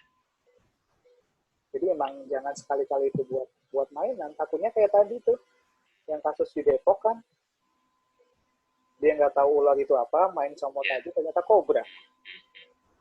Setuju sih kalau semua kayak gitu, mending nggak usah pegang-pegang ular. Betul, karena apa ya? Siap. Baik itu ular masih kecil atau masih juvenile ya kita bilang, sama dewasa, dia sama-sama punya bisa kok. Gitu. Siap. Oke, mantep. Mungkin Mas Raka tadi pertanyaannya kayak gitu ya, udah dijawab sama Mas Ir. Terus ada yang nanya nih Mas Bella nih nanya nih sebenarnya. Kalau sebenarnya kayak mamushi gitu ya, Yamakagashi gitu, mereka makannya sebenarnya apa sih Mas? Apa dalam artian kodok kah gitu? Atau mungkin mereka juga pengen tahu gitu, kalau semuanya ketemu kodok berarti ketemu ular, kalau semuanya ada tikus berarti ada ular, gitu. Kemungkinan di situ. Iya, dia makan dengan hewan-hewan yang lebih kecil dari dia. Yang pasti adalah bisa kodok, bisa juga dengan tadi mamalia kecil atau tikus. Itu juga menjadi makanan utama mereka. Kemudian kayak grup-grup, mungkin kalau kita bicaranya di luar grup ini ya, kayak king cobra, dia makan sesama ular loh kanibal. Ya. Tapi tadi menarik juga ya, Yamakagashi, dia makan kodok. Dia makan kodok lalu dia bisa dapat racun dari kodoknya itu ya. Itu menarik banget. Kebetulan ada kok warga Kyoto Shiga yang sedang penelitian itu juga. Oh iya? Iya, Mbak Syafid. Mbak Safi ternyata. Iya. Cuman dia kerjanya bukan dengan Yamakagashi, dia kerjanya dengan jenis-jenis yang ada di Indonesia. Aduh. Terus Mas ini ada pertanyaan nih Mas dari Mas Munir. Mungkin Mas Vicky nih. Mungkin yang masih di sini. Kalau kita tergigit, kita masuk ke rumah sakit nih. Kira-kira tadi mungkin udah dijelasin sih, tapi kita ulangin sedikit mungkin ya, karena ini juga penting banget menurut saya sih. Karena kadang-kadang kalau kita tergigit, kita kayak panik gitu kan. Maksudnya kita nggak tahu, maksudnya yang gigit ular apa gitu, terus warnanya kayak apa, kita cuma mengira-ira dan lain sebagainya. Apa sih kira-kira yang mungkin informasi yang bakal membantu pihak medis untuk menentukan bahwa kamu tergigit ular ini atau antivenom ini yang aku akan berikan ke kamu? Informasi yang sangat penting adalah jenis yang menggigit sebenarnya. Jenis ular apa sih yang menggigit? Kalau tahu ya. Betul. Kalau nggak tahu, tadi ceritakan saja dia ularnya semacam apa sih. Baik itu kayak panjangnya berapa, bentuk kepalanya kayak apa, pola warnanya semacam apa, kemudian digigitnya itu juga di mana. Oh, saya digigitnya di hutan. Oh, saya di sawah. Gitu. Iya. Kemudian penting lagi adalah waktu. Digigitnya kapan? Benar. Ya kan kadang-kadang gini kan tadi, saya kegigit ular tapi saya nggak ngerasa apa-apa nih. Ya udah saya pulang aja gitu kan. Dia baru masuk rumah sakit mungkin besok harinya atau 2 hari selanjutnya merasakan nggak enak badan. Iya. Tapi yang paling penting adalah tadi ularnya jenis apa sih kira-kira? Karena itu akan menentukan pertolongan ketika itu memang beracun, antivenom mana yang akan diberikan. Berarti kalau semuanya udah berapa jam tergigit juga mungkin penting juga kali Mas ya? Iya, maksudnya tadi aku bilang waktu. Ya, waktu itu juga melihat berapa hari apa, jam berapa. Karena kalau di Jepang itu mungkin nggak Mas ya dijemput pakai ambulan gitu ke hutan dan lain sebagainya, kayaknya nggak mungkin ya. Maksudnya gambarnya kayaknya nggak sampai segitunya ya Mas ya. Mungkin ya kita harus akses sendiri mungkin ya. Kalau maksudnya di Jepang pun gitu ya. Kalau di Indonesia kan aku nggak tahu gimana gitu. Kalau semuanya di Jepang kayaknya pihak medis bisa mengakses nggak sampai ke kedalaman hutan dan lain sebagainya. Saya rasa sih medis mereka apa ya, terutama bantuan pertolongan pertama ya, yang ambulans datang atau apa, mereka bisa kok sebenarnya. Oh bisa ya? Iya, tapi kan tadi ketika menelepon kan saya kan ditanya juga, jadi yang menggigit itu ular apa sih? Iya. Nah, mereka juga, benar-benar perlu nggak nih aku datang ke sana? Yang dia rasakan kayak apa juga penting sebenarnya. Berarti memang di perlengkapan yang harus dibawa juga harus ada paling nggak telepon ya Mas ya? Iya. Alat komunikasi penting juga menurut saya sih kalau semuanya ada kejadian-kejadian seperti itu. Benar. Dan satu lagi sih ketika kalau memang kita mau pergi tadi kayak ke hutan atau mungkin naik gunung atau ya Dema Cikanagi aja ya. Demonji. Ya. Kalau bisa jangan sendirian. Kalau bisa ada temannya. Kalau memang ada apa-apa di jalan kan bisa membantu sebenarnya. Karena kan kadang-kadang apa ya? Kita yang kayak aku sendiri kan aku nggak bisa bahasa Nihongo di sini ya. Iya. Takutnya adanya cuma orang lokal di sini, aku nggak bisa bahasanya. Jadi juga sih sebenarnya. Iya. Terus ada pertanyaan lagi nih Mas dari Mbak Firfrida. Kalau pakai sepatu biasa aja cukup nggak sih Mas? Kalau semuanya biasa aja tuh ya mungkin kayak bukan sepatu boots kali ya. Kalau tadi kan digambarnya kayak sepatu boots ya. Betul. Kalau sepatu biasa gitulah kayak sepatu trekking gitu atau sepatu casual gitu. Sepatu trekking juga sebenarnya nggak masalah sih. Salah ya? Nah, kalaupun kita mau pakai sepatu casual, tapi kan kemarin ada sepatu yang sangat tipis banget ya. Kalau aku pikir sih sepatu yang tipis banget itu tidak cukup saya sarankan. Karena juga ya tadi lah kalau kita lihat ya, contoh kasus Mamushi aja ya. Lihat kan taringnya panjangnya seberapa. Iya, benar. Kalau sepatunya sangat tipis dan sangat kayak cuma kain biasa, kayaknya cukup rawan juga. Cukup rawan juga, benar. Kayaknya ada juga itu Mas perlindungan yang buat mata kaki itu Mas apa? Penutupnya itu? Betul. Ya, itu mudah-mudahan kayak gitu tuh. Aman juga Mas. Biar keren aja gitu kalau naik gunung. Ya, nggak sepenting itu juga sih. Oke. Tapi kalau mau pakai ya monggo gitu. Siap. Ini tuh namanya masih ada yang mau nanya nggak kira-kira? atau Mas Kukuh nih mungkin, Mas Kukuh atau Mas Iksan nih. Tadi Mas Iksan ini excited banget gitu. Apa namanya? Oh, ada Mas Munir, Mas, boleh nggak saya ikut join gitu? Waduh. Boleh lah gitu. Masa nggak boleh gitu. Oh, ada yang nanya-nanya nggak langsung. Apa aja deh seputar Mas Munir, kegiatannya di Jepang ngapain, gitu juga boleh. Kalau Iksan dulu tuh 1 bulan, 2 bulan bareng. Yo. Kalau Mas Kuku mungkin mau sharing-sharing Mas Kuku. Kira-kira kalau di Papua gitu Tuh lebih gimana banyak lagi tuh. Mas Kuku? Mas Kuku lagi masih online nggak nih Mas Kuku ya? Kira-kira. Masih. Monggo Mas Kuku. Mau cerita tentang Ika-Hika juga nggak apa-apa, seberapa bahayanya. Mas Kuku, tuh Mas Kuku kayaknya lagi ini kali ya, lagi nggak aktif nih kayaknya nih, mungkin. Mas Iksan nih, oh, Mas Kuku ada kok, ada tuh Mas Kuku, Mas Kuku. Mas Kuku, oh, mungkin ini di Papua agak ini ya, agak repot mungkin nih. Mas Kuku, halo halo. Enggak. Ya, jari-jari. Halo.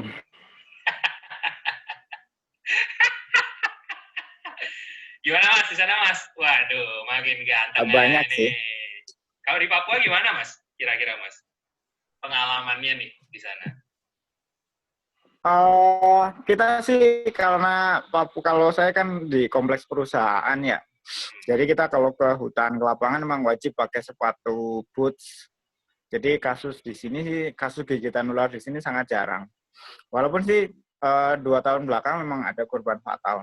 Yang 2019 itu ada dari rekan Brimob yang karena Brimobnya kan dari Indonesia bagian barat ya, jadi dia nggak ngerti tentang cat adder.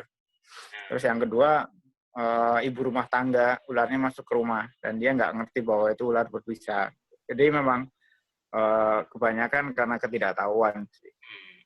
Itu kalau untuk kompleks perusahaan sih masih relatif aman karena kewajiban pakai sepatu boots ketika masuk ke hutan itu.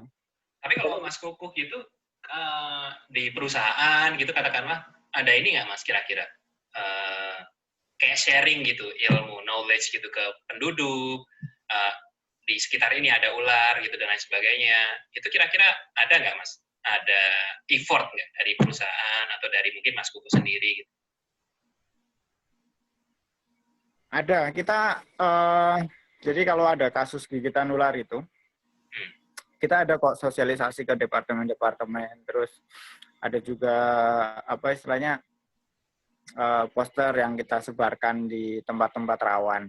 Jadi kayak tahun 2019 itu kita ngadain sosialisasi itu kalau nggak salah totalnya ada 700 peserta yang kemarin kita sosialisasikan. 700 peserta, 700 penduduk berarti ya? Iya. 700 karyawan, karena 700 karyawan. waktu itu fokusnya ke karyawan kan, karena tugas kami di sana sebagai karyawan. Jadi fokusnya ke karyawan. Kalau yang untuk masyarakat luar, itu kita serahkan ke BKSDA. Dan BKSDA kemarin kalau nggak salah sih banyak juga ke komunitas-komunitas yang udah udah disampaikan sosialisasinya. Kalau tadi kan Mas Munir sempat ini Mas nyeritain gitu, apa namanya, mamushi itu sebenarnya viper ya, dalam artian kalau semuanya mungkin di Indonesia aku nggak tahu. Kira-kira kalau di Indonesia yang kira-kira selevel bahayanya itu hampir sama kayak mamushi dan mereka ada di banyak tempat gitu, kalau di Indonesia kira-kira apa Mas? Trimeresurus kah atau weling-welang kah gitu, kira-kira yang mungkin kalau mamushi kan tadi kan ada dari Hokkaido, dari utara sampai selatan ada semua gitu ya. Kalau di Indonesia viper atau mungkin ular berbisa yang perlu diwaspadai yang mungkin ada dari Sumatera sampai Papua ada nggak? Atau memang dia terlokalisasi gitu Mas? Nah, dari apa namanya bagian timur, bagian tengah, bagian barat gitu. Ya, kalau di Indonesia kan agak unik ya Mas, karena pulau-pulau yang terpisah, nggak kayak Jepang. Jepang kan punya mainland. Kalau Indonesia kan istilah kayak, saya mau bilang lebih aware terhadap ular tanah itu. Tapi ular tanah juga kebanyakan kasusnya hanya ada di Jawa, di Sumatera, di Kalimantan juga jarang kan ada kasus gigitan ular tanah yang kalau selasma itu. Jadi memang tiap tempat sepertinya di Indonesia memiliki ular sendiri yang harus diwaspadai. Iya, agak susah digeneralisir. Nggak bisa digeneralisir. Kayak di Papua sini pun nggak bisa saya generalisir bahwa harus aware terhadap ini. Tapi memang kalau Papua masih enak karena istilahnya secara umum dead adder yang paling diwaspadai. Tapi nggak menutup kemungkinan seperti di tempat lain itu kan justru lebih banyak ketemu Micropechis EKHK dibandingkan dead adder. Seperti yang di Manokwari, teman-teman Manokwari waktu saya ke sana mereka malah cerita bahwa mereka lebih mudah ketemu IKHK dibandingkan dead adder. Tapi bisa jadi itu kan karena dead adder juga warnanya sangat nyaru ya, sangat kamuflasenya sangat bagus. Jadi bisa jadi mereka sebenarnya bukannya nggak ketemu, tapi nggak lihat aja bahwa dead adder ada duduk di situ. Mas Koko, anti-veninnya harganya berapa? Kenapa? Anti-veninnya dead adder berapa harganya?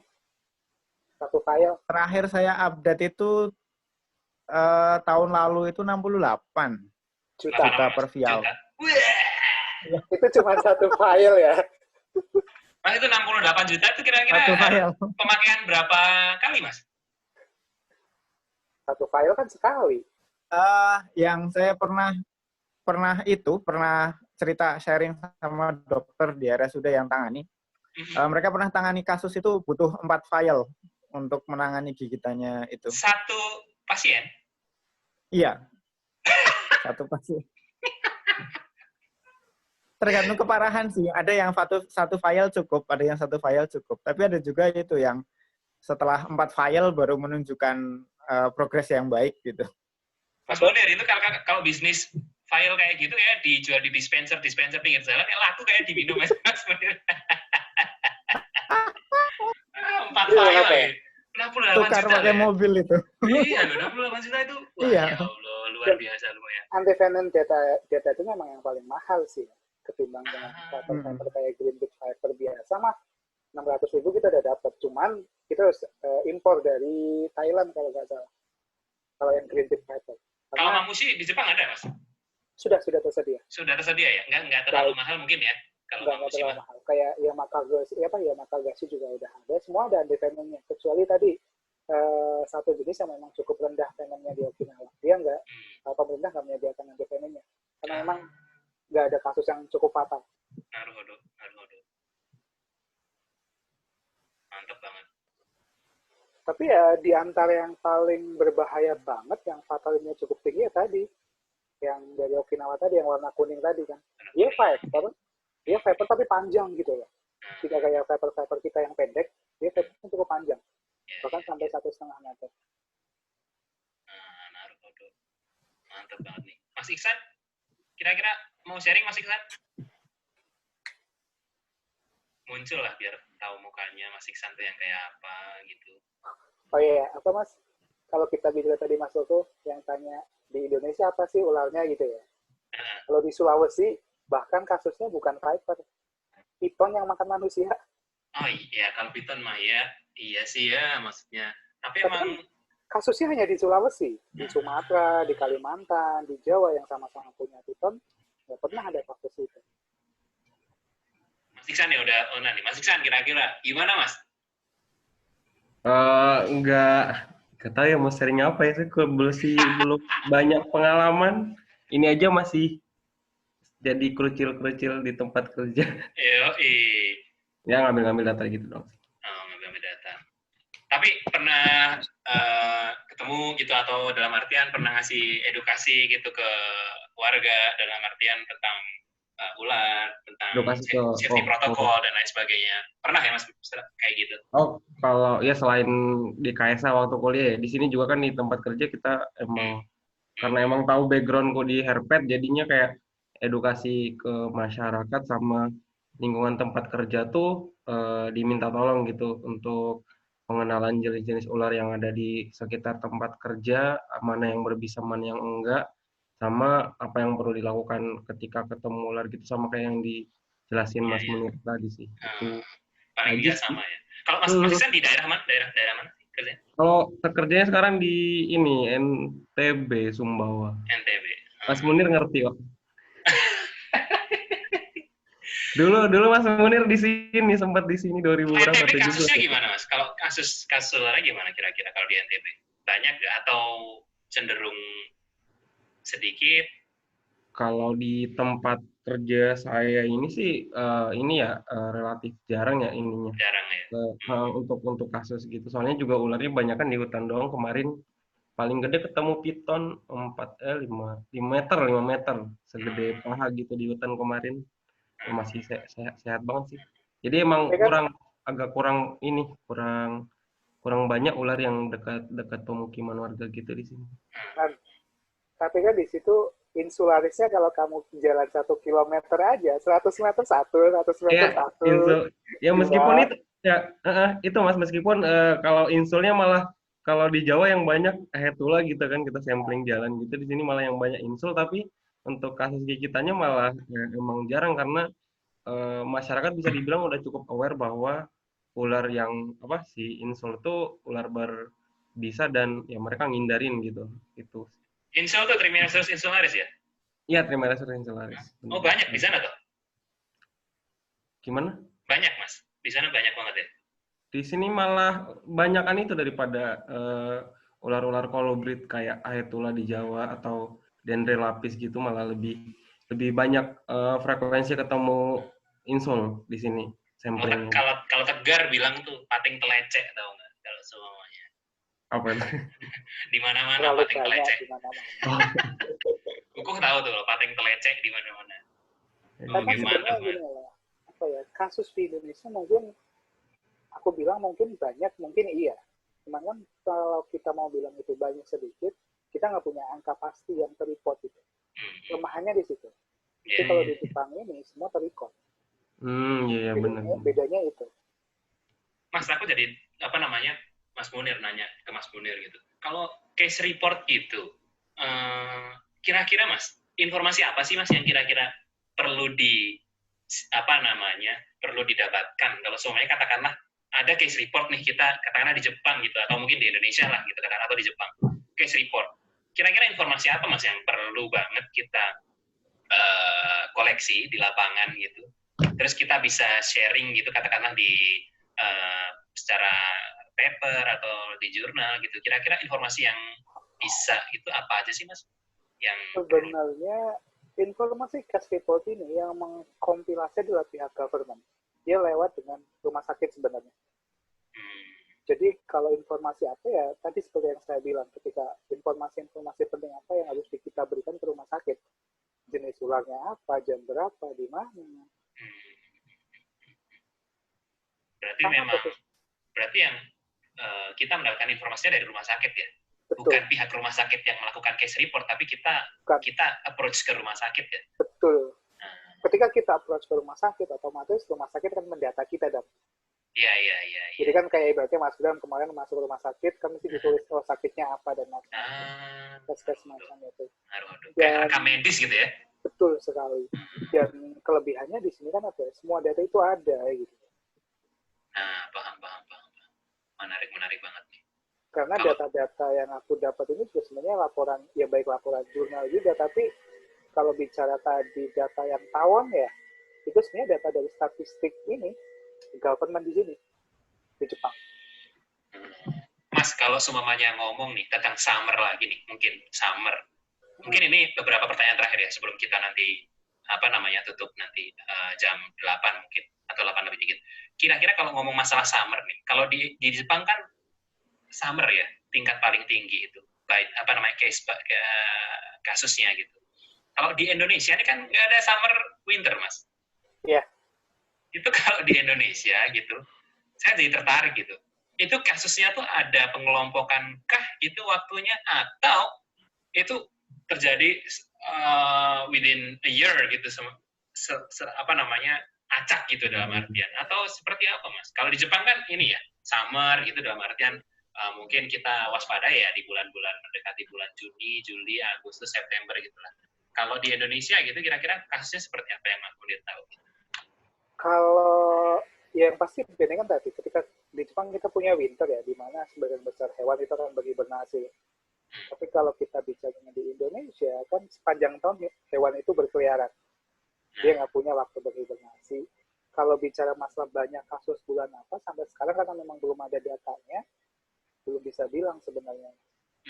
Tapi kalau kita baca berita, hampir setiap bulan juga ada sih sebenarnya. Ya, benar. Kayak misalkan apa ya, kalau bulan-bulan kemarin ketika masuk hujan, kalau kita sering baca berita di Indonesia, kan paling banyak booming ini ya, kobra bermunculan di pemukiman. Muncul, ya benar. Ya. Ya, itu adalah kasus ketika memang itu adalah musim breedingnya dia, musim telur itu menetas. Naruhodo. Itu kan cukup booming lah selama sebulan kayaknya tuh. Ya. Hampir semua berita online memberitakan itu kan. Berarti Yang pasti memang musim breeding. Berarti memang kesulitannya kalau di negara yang bukan subtropis gitu, atau yang punya memang musimnya tidak 4 musim gitu, kesulitannya memang melacak time frame gitu ya, atau mungkin momentum gitu, dalam artian kasusnya naik di bulan apa, itu memang lebih susah ya Mas ya, dalam artian apalagi tergantung daerah-daerah, mungkin kalau semuanya di NTB, kemudian di Sulawesi mungkin berbeda dan lain sebagainya. Sebenarnya kesusahan untuk ketika kita mau bilang itu karena data yang sangat minim. Banyak kasus yang mungkin kita tidak bisa kita tidak bisa kumpulkan gitu. Ya, kasus yang rekor minim ya. Betul. Tidak ada mungkin kayak simpul yang terorganisasi kayak rumah sakit nih ya. Ketika dia mendapat kasus, itu kemana sih data itu bisa kita akses semuanya? Nggak ada simpul yang semacam itu. Meskipun kita punya namanya Badan Pusat Statistik, tapi kan tidak mengurusi angka yang di situ. Ya. Memang koordinasi institusi gitu. Kalau di Jepang mah sepertinya, karena aku tadi lihat juga yang di case report kayaknya bukan ditulis oleh medis kayaknya sih mungkin ya. Bukan. Kalau yang case report kematian rhabdosis bukan sama medis. Bukan medis ya. Bukan medis. Oke. Menarik banget. Mungkin ada pertanyaan lagi, Mbak Risanti mungkin mau muncul. Mbak Risanti 91 mungkin mau nanya lagi, atau Mbak Ayu, ini bukan Mbak Ayu bukan sih, Mbak Ayu Kaisa bukan Mbak sih? Ayu sekarang di Purwokerto. Iya kan, Mbak Ayu ya? Iya. Iya. Gimana kabarnya Mbak? Baik. Alhamdulillah baik. Coba sharing-sharing lah Mbak, gimana sekarang, masih sering pegang-pegang ular gitu atau enggak gitu? Ular sekarang jarang sih. Terakhir saya megang ular. Kalau ular sih mungkin banyak yang karena herping banyak yang nemu. Cuman kalau untuk kasusnya yang gigitan ular dan lain sebagainya, benar-benar penelitian itu baru terakhir S2. yang bisa ular itu, yang kukuh yang ini, yang melihara ularnya tuh. Naruhodo. Di Purwokerto ya Mbak ini ya?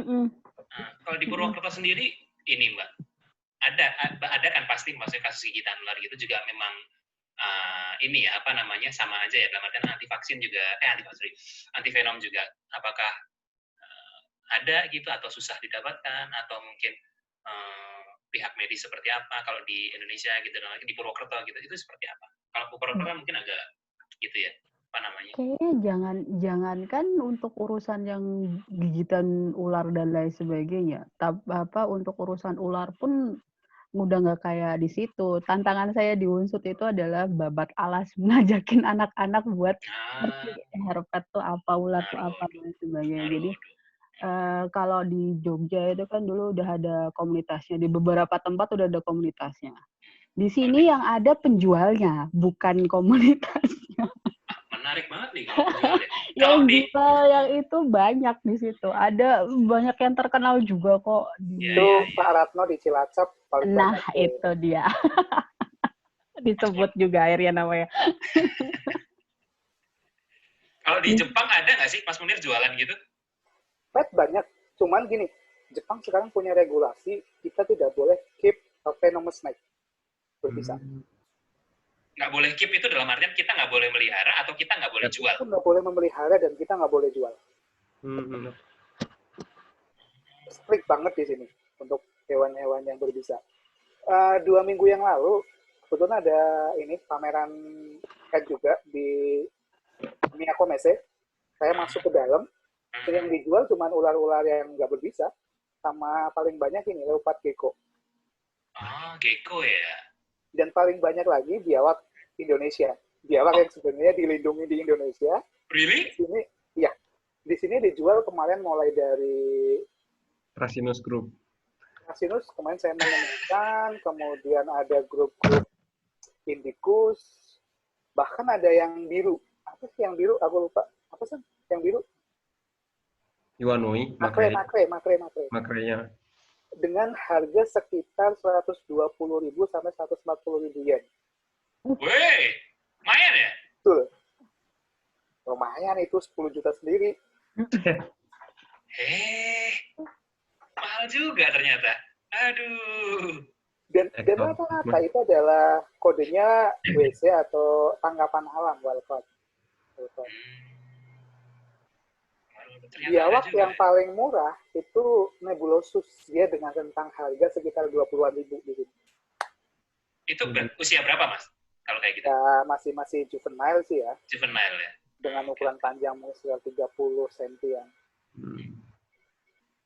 Menarik nih, dari ngomongin masalah summer, ular-ular di summer, sampai ke kasus gigitan, terus kita ngomongin ke ke penjualan herpet dan lain sebagainya. Mungkin ada pertanyaan terakhir dari teman-teman mungkin sebelum kita bungkus nih kira-kira webinarnya.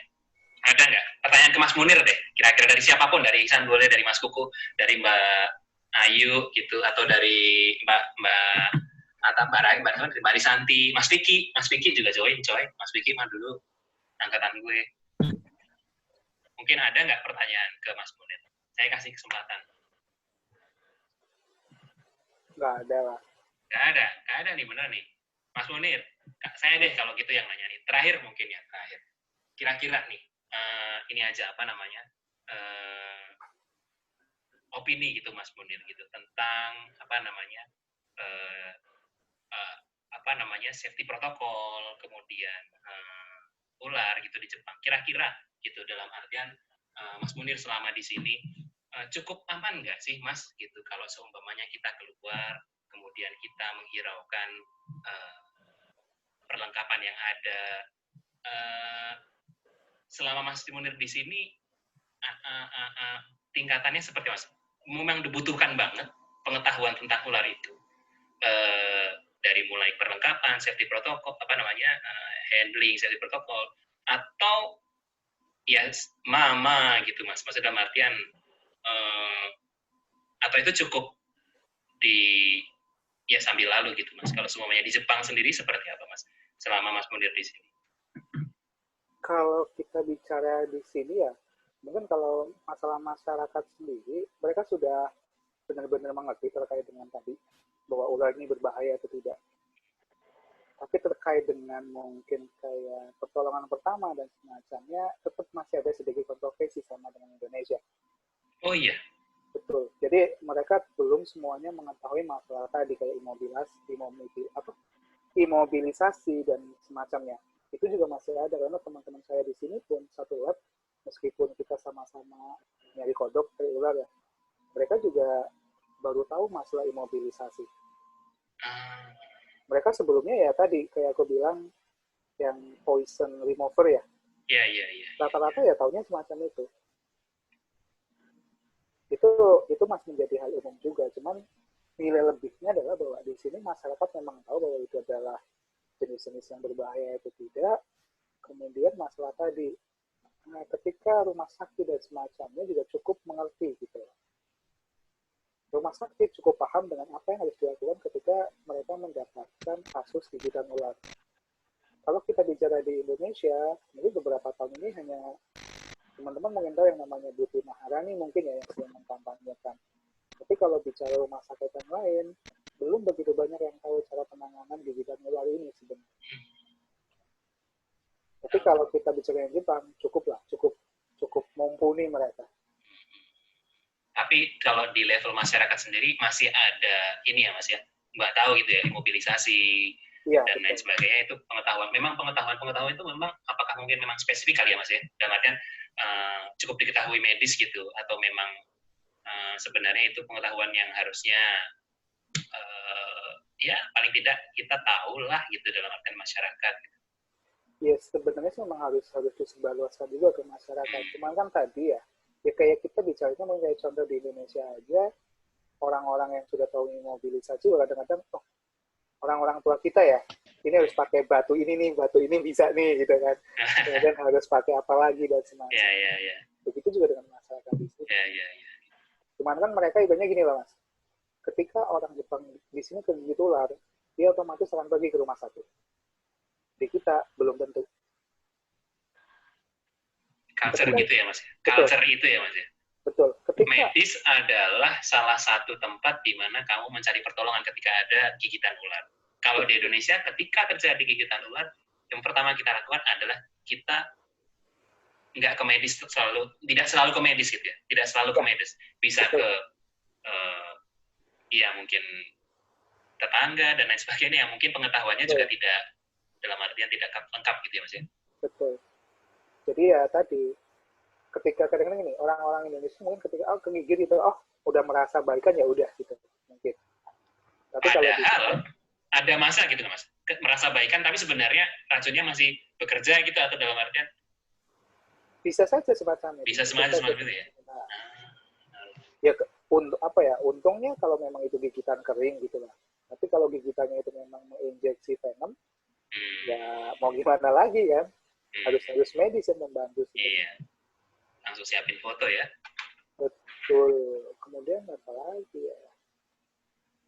Ya paling itu sih yang mungkin saya bisa cermati dari berteman juga dengan teman-teman lab. Mantap Mas. Thank you banget loh Mas. Sharingnya kita cerita dari apa tadi? Saya resume dari awal.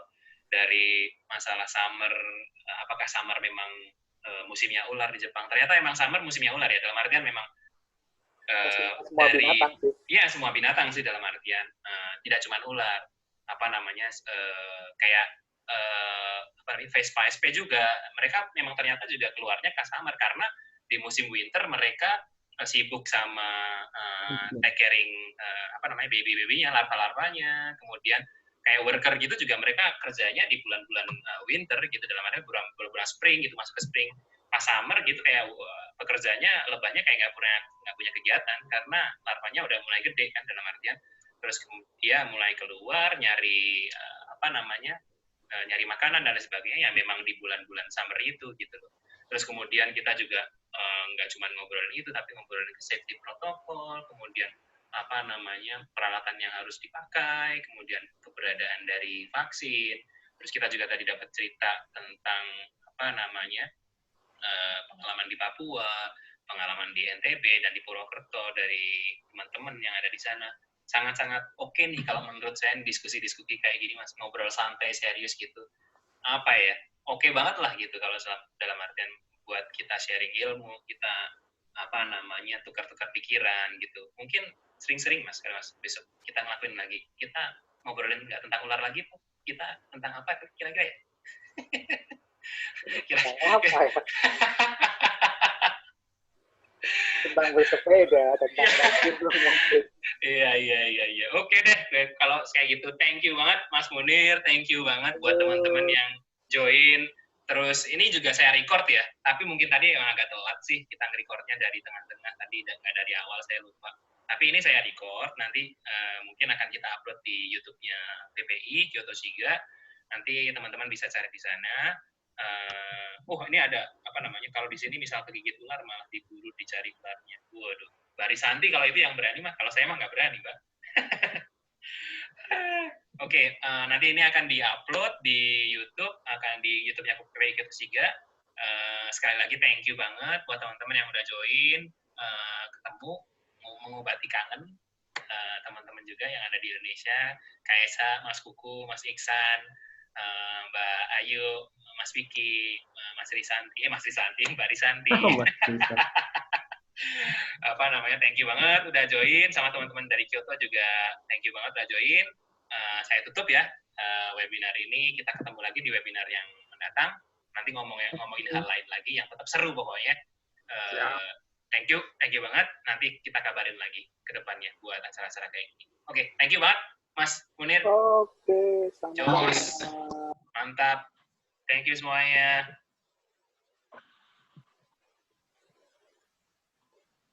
Thank you. Thank you, Mas Isan. Panas ya di sana ya? Wah, panas banget. Ketekan kayak gitu, bro. Oke. Thank you, thank you. Munir. Masih Tong. Sampai jumpa kapan-kapan. Thank you.